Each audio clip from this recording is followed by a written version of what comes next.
Ուզում ասած որ մեզ ցույց տա, որ քո ուժով չի հաղթությունը։ Քո եղած մամնի ջանքերով չի, հապա հավատքով է, իմ որդուս խաչով է, իմ որդուս միջոցով է,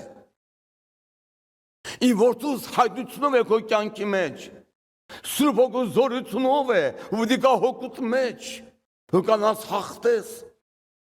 կանաս պատերազմես, այս խավարի դեմ, աշխարհի դեմ, սատանայի հնարքների դեմ, Պողոս ասում մենք չգիտող չենք նրա գործերը, մենք նա հնարքները գիտենք, մենք տեղյակ ենք, բայց խաչով Քրիստոսի նա զորությամբ մեզ դերված է հաղթություն, մեզ տրվում է հաղթություն, դու այն պիտի հավատքով ընդունես, արտարը հավատքից պիտի ապրի,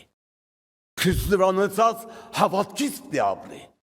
եւ շատ կարեւոր է որպեսզի մեր Աստծո խոսքը բնակվելով դառնա հավատք, խոսքը դառնա հավատք մեջ, մենք ընդունենք Տիրոջ խոսքը, որպես Աստծո խոսք, ավետարանի խոսք,